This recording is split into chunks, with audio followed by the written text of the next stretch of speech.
Okay, bago tayo magsimula dito kay si Chairman, pakinggan muna natin 'to. Sa halip na bigyan ng kapangyarihan ng IPAC ay madalas nagmumula sa loob ng queer community bilang isang sandata laban sa pang-aapi. Kapag ang mga taong nasa labas ng komunidad ang gumagawa nito, ito ay maaaring mauwi sa caricature. Sa halip na bigyan ng kapangyarihan ng identity, ito ay nagiging paraan lang para pagtawanan ang mga katangian ng pagiging queer para sa aliw ng masa. Ang tawanan ay nagiging forma ng panunuya sa halip na pagkilala. Pause. Meron kasi akong nabasang comment, Boss Nix, paano yung mga gay na bababaihan, okay? Well, sa kanila kasi it's the way of their lives, okay? Dito kasi it's just a moment of parody na pinakikinabangan nitong mga lalaki na to. Okay, I'm not saying na mali yung ginagawa nila. In fact, ang initial stand ko rito is that it's freedom of expression. Yun yung controlling argument ko rito. Pero ang ginagawa ko ngayon sa inyo is pinapakita ko sa inyo yung other side. Tinatranslate ko yung side ng mga LGBT in something that I know that you would understand if you are a watcher of this channel. Okay? So, dito muna ulit tayo. Tapos hihimay-himayin natin tong kay ako si Chairman. Sa huli gamitin natin ang lens din ng commodification Ito, ang ganda nito, promise.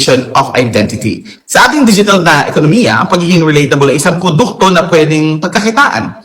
Ang paggamit sa gay identity na Tito Abdul at Marcy ay isang epektibong marketing strategy sa Pilipinas dahil ito ay mabilis sa masa.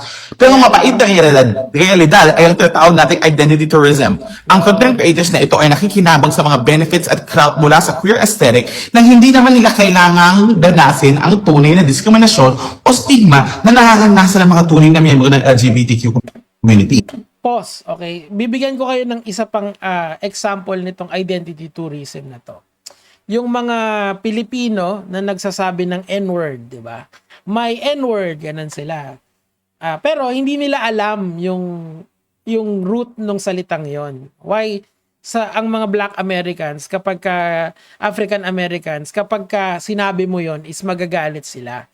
Yun din yon, identity tourism din yung ginagamit nila ng mga tao na yon. Kasi feeling mo astig ka kasi nasabi mo yung N-word pero hindi ka naman member talaga ng Black community para sabihin yon. Okay? Sa kanila, it holds certain meanings na hindi mo pwedeng angkinin just because you can, di ba? May maraming siguro alam nyo na yung mga tinutukoy kong mga content creator na ganon. Ako, against ako sa ganon kasi bastos yon doon sa perspective nila. Ganon din dito. Yung identity tourism na yon, yun yung nilalaban nila. Okay? So with that being said, na meron na tayong fundamental arguments na or controlling arguments for the LGBT community. Let's now dive in dito kay James Boston, aka Chairman.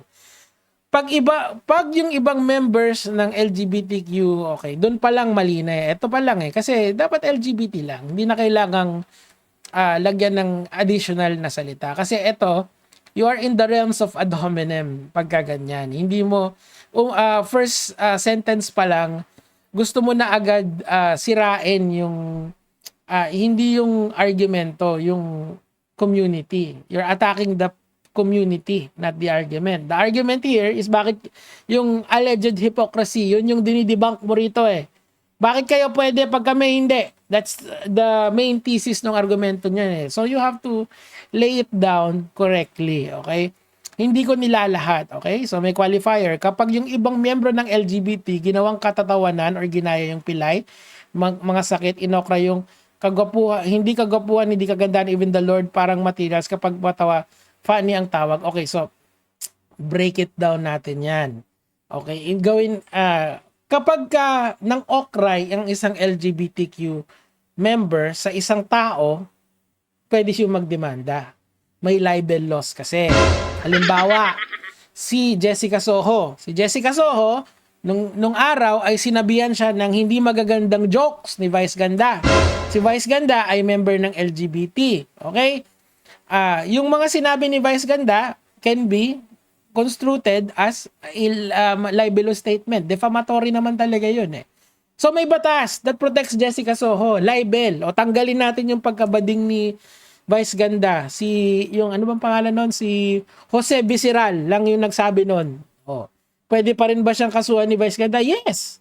So may rights. May rights doon sa pangungutya si Jessica Soho. And any person na okrayan ng isang LGBT sa comedy show, sa post, sa kahit saan, pwedeng kasuhan. Another example, PWD naman, si Sir Jack. May sinabi na hindi maganda kay Laila De Lima na isang babae. Anong ginawa nung council ni De Lima? Kinasuhan. O, pwede PWD yun, ha? Pero kinasuhan. Ibig sabihin, may batas doon that protects.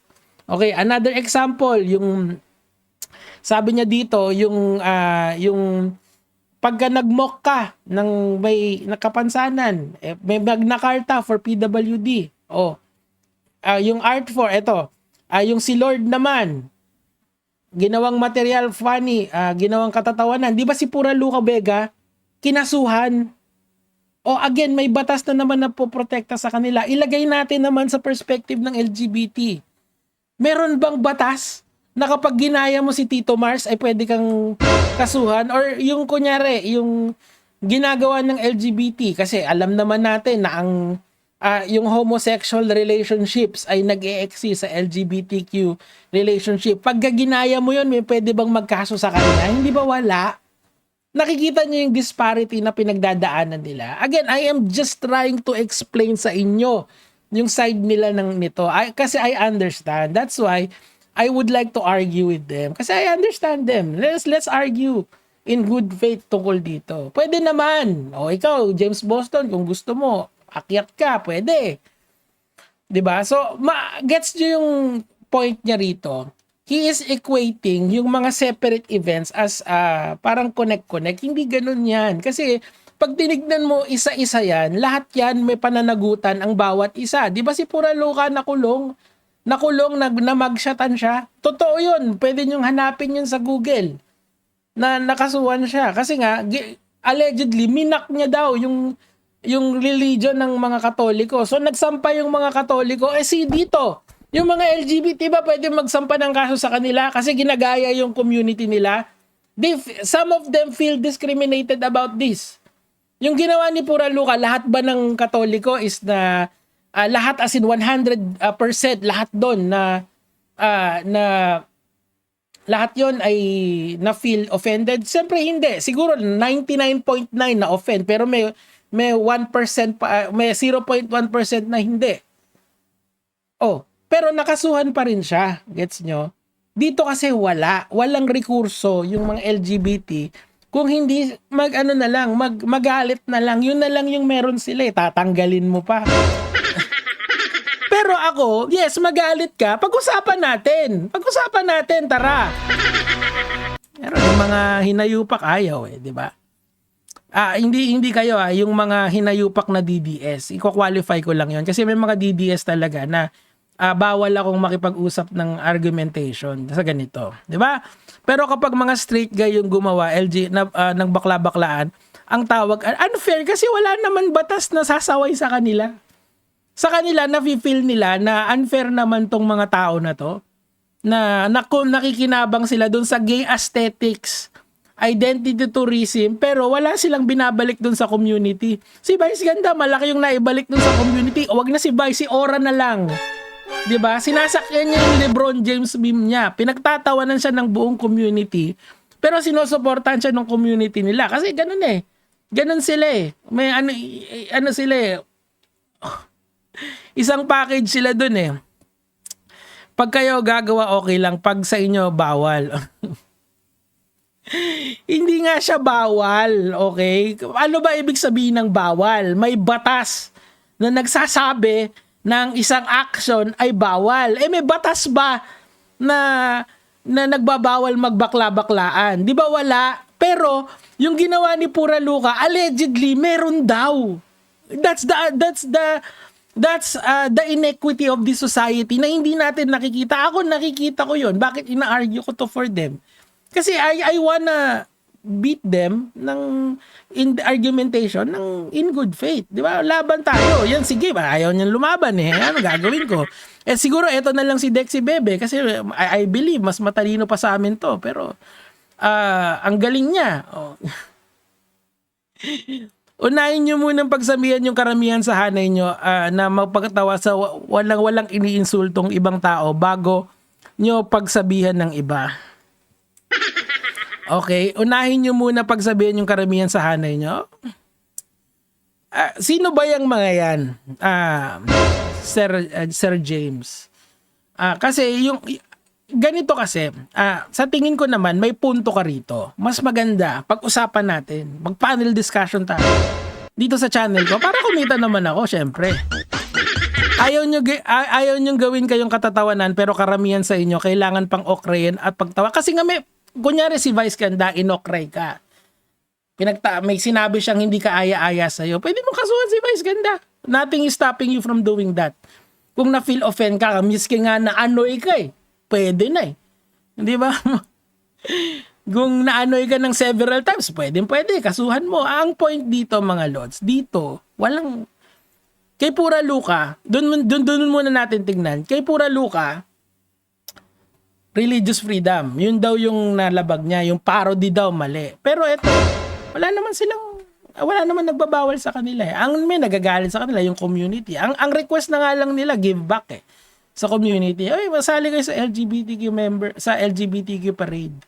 Isuportahan niyo yung mga stand namin, i-promote niyo yung Soji Bill. Ganun. Pero ako, I would like first a discussion. Yun lang naman po yung sa akin for today. Mga lods.